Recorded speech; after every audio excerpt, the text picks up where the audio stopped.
جیسے ربیع الاول کو ہم حضرت محمد مصطفیٰ صلی اللہ علیہ وسلم کی شان میں مناتے ہیں، جیسے محرم الحرام کو حضرت حسین رضی اللہ تعالیٰ کی قربانیوں کو یاد کرنے کے لیے مناتے ہیں، اس طرح ذوالحجہ صرف حج اور قربانی کے اعمال کا مہینہ نہیں ہے، یہ حضرت ابراہیم علیہ السلام کو یاد کرنے کا مہینہ ہے۔ میں کوشش کروں گا کہ اگلے چند منٹوں میں حضرت ابراہیم علیہ السلام کی ذات پر کچھ بات کر سکوں، لیکن حضرت ابراہیم علیہ السلام کی ذات پر بات کرنا میری اوقات نہیں ہے، لہٰذا میں حضرت ابراہیم علیہ السلام کی شان کے لیے کوشش کروں گا کہ قرآن کے الفاظ ہی استعمال کروں اور قرآن کو ہی آپ کے سامنے رکھوں۔ حضرت ابراہیم علیہ السلام کو اپنا خلیل، اپنا دوست قرار دینے والے اللہ سبحانہ و تعالیٰ نے ان کے بارے میں قرآن کریم میں کیا الفاظ استعمال کیے ہیں۔ سورہ نحل آیت 120 میں اللہ سبحانہ و تعالیٰ فرماتے ہیں ان ابراہیم کان امتا قانتا للہ حنیفا وَلَمْ يَكُ مِنَ الْمُشْرِكِينَ، یعنی کہ باقی تمام انبیاء کو امتیں ملیں، لیکن ابراہیم علیہ السلام نبی تو تھے ہی، لیکن وہ اپنی ذات میں، اللہ سبحانہ وتعالیٰ فرماتا ہے بے شک ابراہیم اپنی ذات میں ایک پوری امت تھا اور وہ مشرکین میں سے ہرگز نہ تھا۔ یعنی کہ ہم اکثر کہتے ہیں نا کہ وہ شخص اپنی ذات میں ایک انجمن ہے،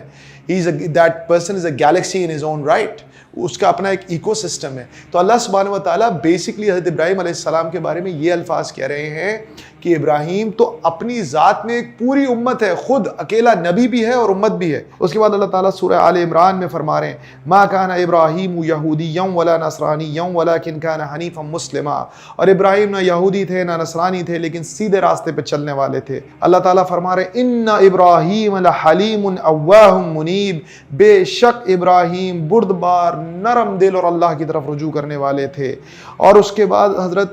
ابراہیم کے بارے میں سورہ مریم میں اللہ تعالیٰ ذکر فرما رہے ہیں وَاذْكُرْ فِي الْكِتَابِ إِبْرَاهِيمَ إِنَّهُ كَانَ صِدِّيقًا نَبِيًّا، اور اس کتاب میں ابراہیم کا ذکر کر، بے شک وہ سچا نبی تھا۔ اور اس کے بعد اور سب سے بڑی چیز، ہم سب کو 1.5 ارب مسلمانوں کو اور رہتی دنیا تک جتنے لوگ آئیں گے ان کے لیے اگزامپل کون ہے؟ محمد مصطفیٰ صلی اللہ علیہ وسلم کی ذات تمام دنیا کے انسانوں کے لیے، رہتی دنیا تک کے لیے اگزامپل ہے، ماڈل ہے کہ ان کو فالو کریں گے تب اللہ تک پہنچیں گے اور جنت ملے گی اور دوزخ سے بچیں گے۔ لیکن حضرت محمد مصطفیٰ صلی اللہ علیہ وسلم کے لیے اللہ نے کس کو اسٹینڈرڈ سیٹ کیا ہے؟ اللہ تعالیٰ سورہ الممتحنہ آیت نمبر 4 میں فرما رہے ہیں بے شک تمہارے لیے ابراہیم میں اچھا نمونہ ہے اور ان لوگوں میں جو اس کے امراء تھے۔ یہ اللہ تعالیٰ رسول کریم صلی اللہ علیہ وسلم اور صحابہ کرام سے فرما رہے ہیں کہ بے شک تمہارے لیے اور تمہارے ساتھیوں کے لیے حضرت ابراہیم علیہ السلام کی ذات میں ایک اچھا رول ماڈل ہے۔ اس کے بعد اللہ سبحانہ و تعالیٰ نے سورہ النحل میں اسی میسج کو ایک اور طریقے سے ریپیٹ کیا محمد مصطفیٰ صلی اللہ علیہ وسلم کے لیے۔ اللہ تعالیٰ فرماتے ہیں ثم اوحینا الیک ان اتبع ملت ابراہیم حنیفا وما کان من المشرکین، پھر ہم نے تمہاری طرف وحی بھیجی کہ دین ابراہیم کی پیروی اختیار کرو،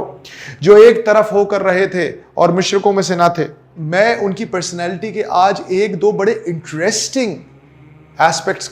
کی طرف آپ کی توجہ دلانا چاہتا ہوں۔ Number 1، he was an extremely intelligent and intellectually strong individual، because حضرت ابراہیم علیہ السلام نے جب چھوٹے تھے تو وہ کویسچن کر رہے تھے چیزوں کو۔ حضرت ابراہیم علیہ السلام نے کویسچن کیا ستارے کو کہ کیا یہ خدا ہے، پھر جب وہ غائب ہو گیا تو کہا نہیں یہ نہیں، چاند ہوگا، پھر چاند کو اپنا خدا کہنے کہ کیا یہ خدا ہے، پھر اس کو بھی کویسچن کیا۔ اس کے بعد انہوں نے سورج کو خدا کے طور پہ سوال کیا، پھر اس کو بھی کویسچن کیا، پھر اس کو بھی ہٹا دیا، اور آخر کہنے لگے کہ میں تو اپنا رخ اس ایک رب کی طرف موڑتا ہوں جو کہ سچا اور واحد رب ہے۔ تو حضرت ابراہیم علیہ السلام کانسٹنٹلی کویسچن کر رہے ہیں اپنے سراؤنڈنگ کی چیزوں کو کہ شاید مجھے راستہ مل جائے۔ So he was someone who was asking the right questions. So he was an intellectually strong man. ایک اور بہت ہی انٹرسٹنگ واقعہ ان کے بچپن ہی کا ہے کہ جب ان کے سارے گھر والے کسی میلے میں چلے گئے تو وہ پیچھے رہ گئے اور انہوں نے سارے چھوٹے بتوں کو توڑ دیا، اور جو کلہاڑا تھا وہ بڑے والے بت کے پاس ڈال دیا۔ اسی طرح حضرت ابراہیم علیہ السلام کا ایک بڑا ہی انٹرسٹنگ، ان کی حاضر جوابی کا ایک بڑا انٹرسٹنگ واقعہ ہوا ہے جب وہ نمرود کے ساتھ ان کی بات چیت ہو رہی ہے۔ جب حضرت ابراہیم علیہ السلام نمرود کے سامنے کھڑے ہوئے ہیں اور وہ ان کو چیلنج کر رہا ہے اور کہہ رہا ہے نہیں رب تو میں ہوں اور تمہارا رب کون سا رب ہے؟ تو حضرت ابراہیم نے کہا میرا رب وہ ہے جو مردہ کو زندہ کرتا ہے، زندہ کو مارتا ہے۔ تو نمرود نے کہا کہ ٹھیک ہے، ایک بندہ جس کو موت کی سزا ہوئی تھی اس کو معاف کر دیا، کہا اس کو میں نے زندہ کر دیا، اور ایک بندہ جو زندہ تھا گھوم رہا تھا اس کو موت کی سزا دے دی، کہا کہ اس کو میں نے مار دیا، تو زندہ تو میں بھی کرتا ہوں، مارتا تو میں بھی ہوں، اس میں کون سی خاص بات ہے؟ تو حضرت ابراہیم علیہ السلام اس سے گھبرائے نہیں۔ آپ امیجن کریں نا، ایک بادشاہ کے کورٹ میں ایک نبی کھڑا ہے، اپنے رب کا کیس لڑ رہا ہے، تو وہ گھبرا جائے؟ لیکن حضرت ابراہیم گھبرائے نہیں۔ حضرت ابراہیم نے بڑے کاملی ریلیکس طریقے سے اگلا کویسچن اس کے سامنے رکھا۔ اس نے حضرت ابراہیم علیہ السلام نے فرمایا کہ ٹھیک ہے، یہ تو تم نے کر لیا، اب ایسا کرو کہ میرا جو رب ہے نا وہ سورج کو مشرق سے نکالتا ہے اور مغرب میں غروب کرتا ہے، تم آج ایسا کرو کہ سورج کو مغرب سے نکالو اور مشرق میں غروب کر دو۔ تو اللہ تعالیٰ فرماتے ہیں قرآن میں کہ وہ مبہوت ہو کے رہ گیا، یعنی کہ Nimrod was stumped by that question. حضرت ابراہیم علیہ السلام نے ان کو آؤٹ سمارٹ کیا وہاں پہ، جس طرح اپنے بچپن میں اپنے خاندان والوں کو اس بتوں کے معاملے پہ آؤٹ وٹ کیا، آؤٹ سمارٹ کیا، اس طرح نمرود کو بڑا ہو کے اس کے کورٹ میں آؤٹ سمارٹ کیا، اس کو مینٹلی حاضر جوابی سے اپنی برجستگی سے اس کو بے بس کر دیا۔ تو he was an extremely intellectually strong person, he was some one who was very intelligent, جو بہت انٹلیکچولی تگڑے تھے اور وہ اپنے ارد گرد کی چیزوں پہ بڑی گہری نظر رکھتے تھے۔ سب سے امپورٹنٹ ایسپیکٹ حضرت ابراہیم علیہ السلام کی زندگی کا، جس کی طرف میں آپ کی توجہ دلانا چاہتا ہوں، وہ یہ ہے کہ اللہ تعالیٰ بار بار قرآن میں فرما رہے ہیں کہ ابراہیم بڑے نرم دل، بڑے بردبار ہیں، حضرت ابراہیم بڑے شفیق ہیں۔ اس کی اگزامپل ہمیں قرآن میں ملتی بھی ہے کہ جب حضرت ابراہیم علیہ السلام کے باپ نے اسلام قبول نہیں کیا اور ان کی بات نہیں مانی تو وہ کافر اور مشرک رہ گیا، تو حضرت ابراہیم علیہ السلام اس کے لیے پھر بھی بہت عرصے تک دعا کرتے رہے، اس وقت تک دعا کرتے رہے کہ اللہ تعالیٰ نے حضرت ابراہیم علیہ السلام کو منع کیا کہ ابراہیم تم اس کے لیے دعا نہ کرو، تب جا کے وہ رکے۔ اسی طرح جب حضرت لوط علیہ السلام کی قوم کے اوپر عذاب آنے والا تھا اور وہ دو فرشتے حضرت ابراہیم علیہ السلام کے پاس آئے اور انہوں نے ان کو بتایا کہ ابراہیم ہم اب لوط کی قوم کی طرف جائیں گے تاکہ ان پر عذاب نازل ہو، تو حضرت ابراہیم علیہ السلام، اللہ تعالیٰ قرآن میں فرماتے کہ ابراہیم ان سے جھگڑنے لگے اس قوم کے بارے میں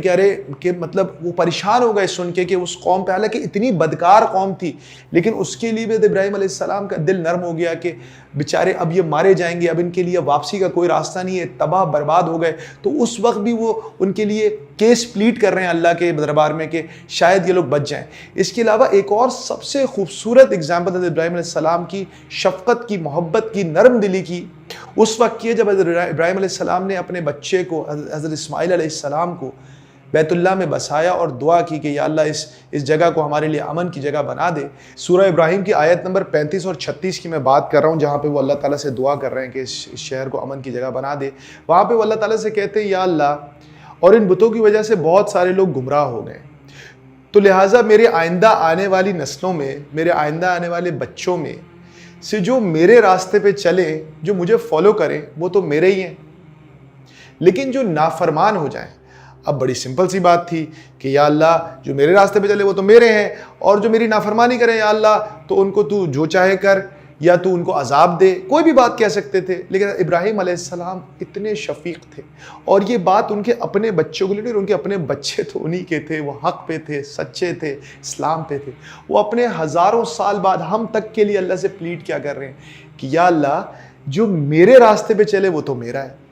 لیکن جو میرے راستے پہ نہ بھی چلے نا تو بڑا غفور اور رحیم ہے، تو بڑا بخشنے والا، معاف کرنے والا ہے۔ تو ایک طرف حضرت ابراہیم کی شخصیت کا یہ پہلو آپ کے سامنے آ گیا کہ وہ اتنے نرم دل ہیں، اپنی سینکڑوں ہزاروں سال بعد آنے والے بچوں کے لیے اتنے پریشان ہیں۔ لیکن اب ذرا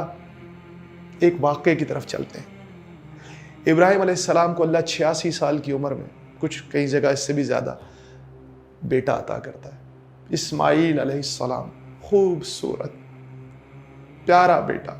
اس بیٹے کے لیے حضرت ابراہیم علیہ السلام کو ایک خواب آتا ہے، اس خواب میں وہ دیکھ رہے ہیں کہ وہ اس بچے کو ذبح کر رہے ہیں۔ تو ابراہیم علیہ السلام کیا کرتے ہیں؟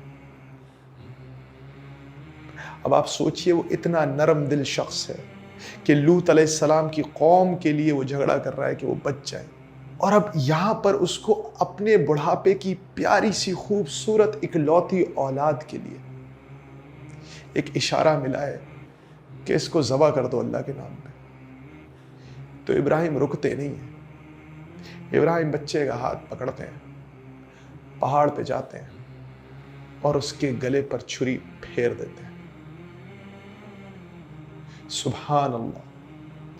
ہم اور آپ حضرت ابراہیم علیہ السلام کی اس قربانی کو سمجھ نہیں سکتے.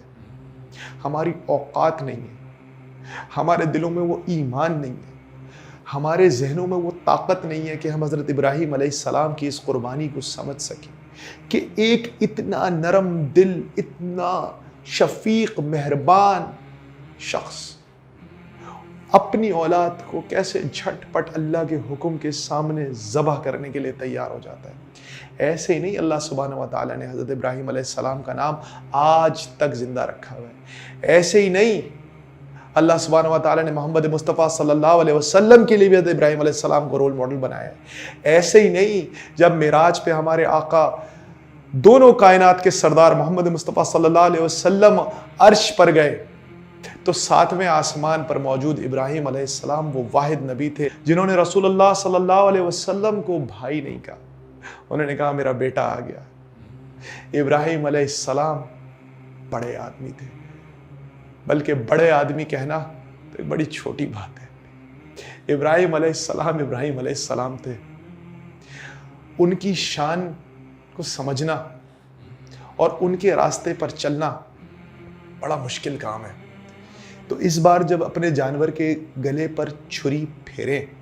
تو یاد رکھیں یہ چھری اصل میں ایک 86-90 سال کے بوڑھے نے اپنی اکلوتی اولاد کے گلے پہ پھیری تھی. اور اس تکلیف اور اس قربانی کا تو عشر عشیر 1000واں 1 کروڑواں حصہ ہمارے دل میں نہیں آ سکتا. لیکن کوشش کریں کہ اپنے اوپر اس فیلنگ کو طاری کریں کہ ابراہیم کے دل پر کیا گزری ہوگی جب انہوں نے وہ قربانی دی ہوگی.